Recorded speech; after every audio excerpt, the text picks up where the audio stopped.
Did I ask? I asked Helen and Sarah and Janet if there were any questions they might have, because remember how we talked about Homeric language versus Attic? Well, you did talk last time. Could you talk this time a little bit about reading lines of Homeric verse in Greek? Do you have any tips? Oh, yes, I do. I'm going to ask my colleagues' permission to talk a little bit about just the mechanics of reading, the way the three of us practice doing this.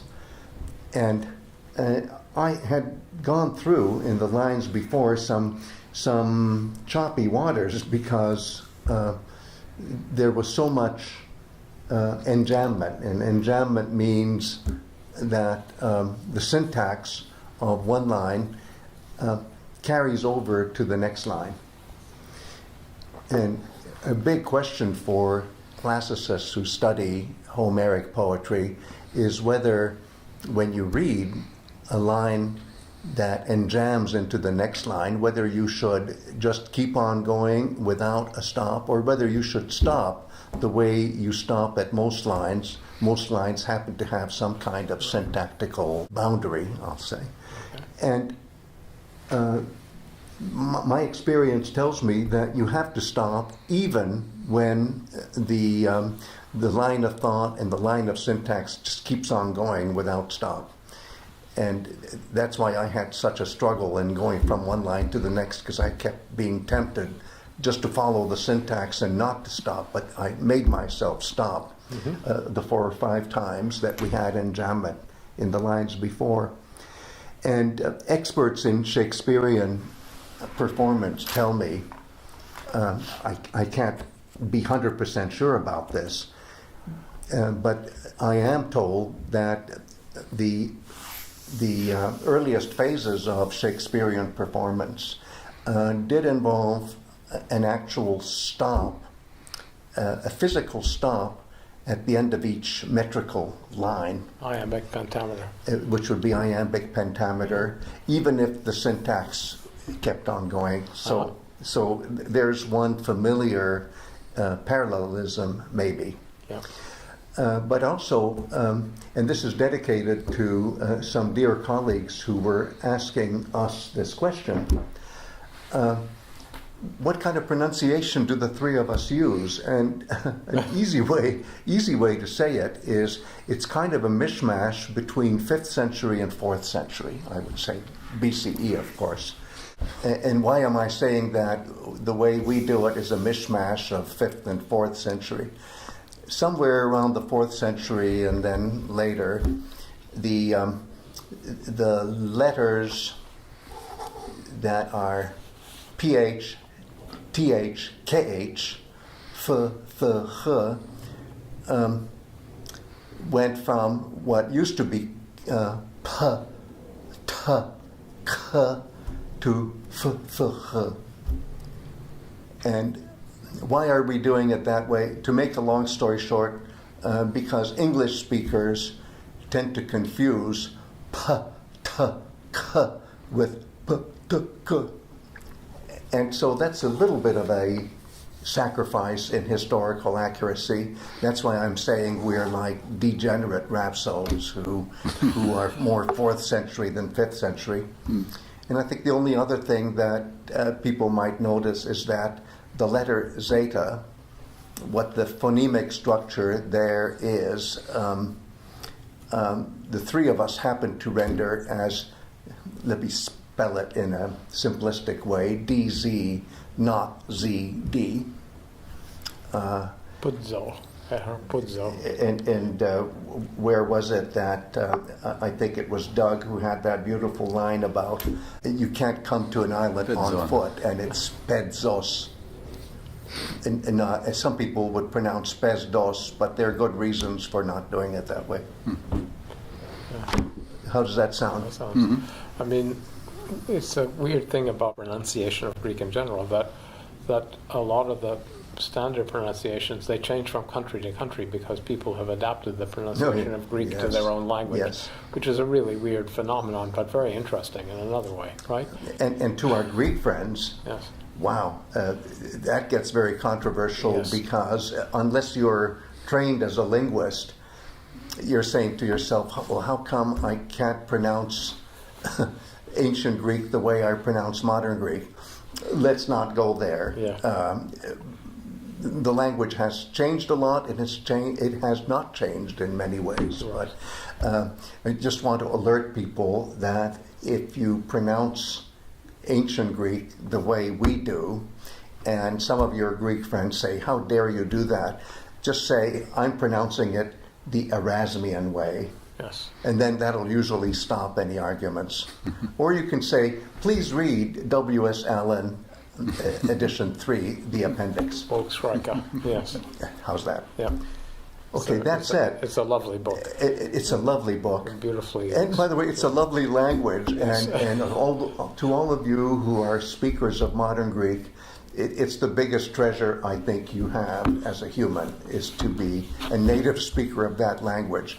But you'll still allow linguists to say that back in the, I would say, 8th, 7th, 6th, 5th, 4th centuries, which are the ones that really count for us, BCE, it was pronounced a hell of a lot differently. Mm-hmm.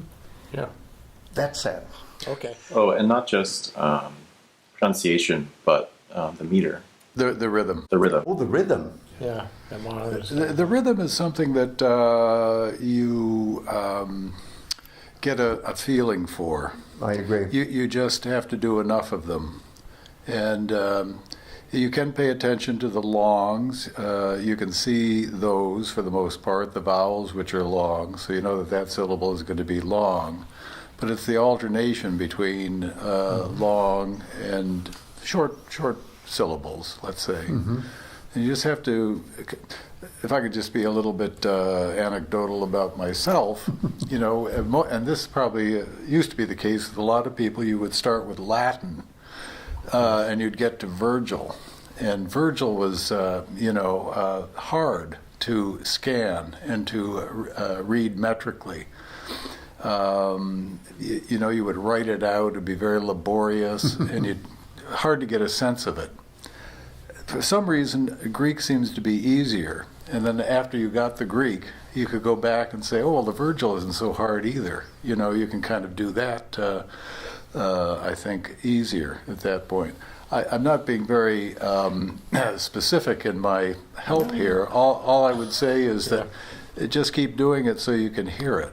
You know, the dum da da dum da da dum da da dum da da dum da da dum dum. Yeah. I mean, that's it. I mean, you think, just one thing to do is like memorize a Yeah. chunk of lines and memorize them rhythmically, that's it. so you get the rhythm into your head. The hard thing with the hexameter is that if it were just what I just said, that would be easy. There's a lot of But you can always substitute a long for two shorts. So it's not just dum da da dum da da dum dum, but it can be dum dum dum da da dum. You know, they're variations. So you have to get used to that as well. I think that's the hard part. Yeah. Yeah, I mean, I think if you get a sense of the rhythm by like memorizing it or reading enough Right. lines that are marked up where you stress the first heavy syllable of it, the first heavy or long syllable of each foot, right? If you read them rhythmically after marking them up, after a while you can do it without. You have to kind of let go of the rail. That's right. You can figure it out without knowing what you're doing. Right. That's But- the kind of amazing part. But right? the reason that it's so natural, and Yes. my dear colleagues have expressed it so beautifully, is that the rhythm is built into the language. Yeah. And so it's not that the language has to go through all sorts of contortions to fit into a prefabricated rhythm. No, it's that the language itself has become regularized into fixed metrical patterns, which is part of this special language. It's a language, but it's a special language. And if any of you are interested in reading about it, I think the best shortcut is a beautiful book by W.S. Allen called Vox Graeca. and it's published by Cambridge University Press. I recommend you get the third edition because that has something to do with, well, he has a reference to what I've contributed to the problem, which is this whole question of stress versus what people used to call quantity. And I won't go into it, but the trick is that you stress every last heavy syllable of a word. So the last heavy syllable of any word is stressed, and any other heavy syllable that's separated by at least one light syllable going backwards. Now, did you want to hear that? No. I love the way Doug and Lenny described it. But that formulation, which is W.S. Allen's formulation, basically means that if you just read Greek with the stresses that were built into the original language, the rhythm comes out, just as Doug and Lenny said. So, well, if I could, Greg, just look at the next lines. I'm not going to go through the whole thing, but just to illustrate a little bit what the process is. You know, the next lines that Greg is going to do begin nun, dale, thon. Well, just to take that much, the first syllable has to be long, right? And it is. You can see the nun is long, the U there, and it's also. I won't go into another reason that it's long, but that's long. Now, what about the next syllable? Well, it's eta, nun, dale. So you finished a foot at that point. So you know that the next one has to be long. Nun, dale. Thon has to begin the second foot. So it's that process of, and the line just below it, by contrast, the first syllable is long, not because of the vowel, but because it has two consonants following, son, pa, right? The N and the P, nu and the pi, right? Yes. Son, pa. And then pater, two short vowels. Well, that's a foot. Okay. Because that's a dactyl, dum-da-da, or that's right. Either dum-da-da. That's a foot. Right. That's long, short, short. And that tells you that the next syllable has to be long. It's the beginning of the second foot. But you don't really think that through when you're reading, right? No, but you have to pay attention to the cues. And that's what I'm doing, just the first foot. You know, you have to do the nun, dale. You realize that that's a foot. And then you know that the thon, it's the beginning of the second foot. And when you do son, pa, you know that you haven't finished the foot yet. Yep. Right? So son, pater. And then you begin the second foot, Allah. I don't know whether that's helpful or not, but this is kind of the process you go through. but it is easy. It gets easy. It is. And you all notice out there that Doug and Lenny and I don't stop and try to think it through. Mm-hmm. We just go into it.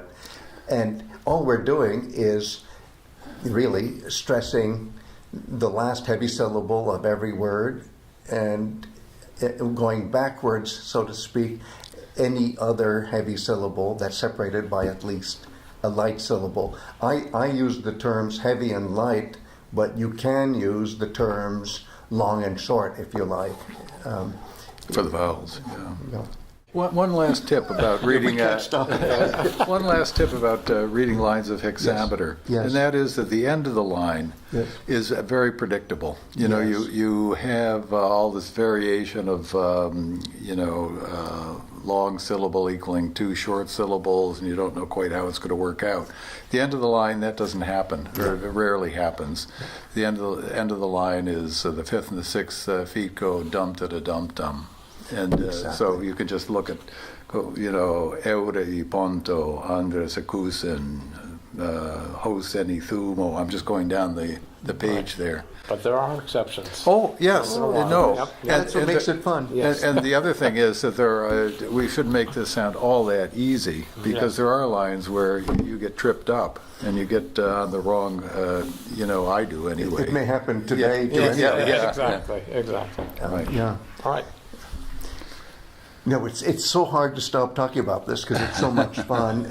I would say maybe one last thing, which is that Greek went from a stress language to something very different, and people should also know that the accents that you see in the written Greek are different from the stress accents that are basic to the reading of the rhythm. The accents that you see written are pitch accents, which used to be independent of stress accentuation, which was very automatic, so automatic that people never bothered to formulate it back then. Yeah. In Latin, however, which is, of course, a language that kept on having stress, the reason Virgil is so hard and easy is that, as in the original Greek, Virgil makes sure that the end of any hexameter line does have a correspondence of, let's call it the rhythm and the stress. Right. But towards the beginning of the line, it's messy and it's aesthetically messy. So it's not arma virumque cano, it's arma virumque cano. And that means that there's a tension between the natural stress and the stress that's built into the meter. But as you keep going in a Latin hexameter, it all evens out just the way you, Doug, described it in the Greek. Right. Okay, Good. Okay, that should do it. Okay. That was- The other thing that makes Latin hexameters difficult is that the elision isn't marked the way it is in Greek. Yes. So, That's right. It happens in Greek too, but when it happens, we don't deign to call it elision. We Yes. call it special things like synesis because it's much more rare when the writing system does not indicate what kind of messy things are happening in the pronunciation. Yeah. And there's one coming up, I bet, soon. Okay. All right. All right. All right.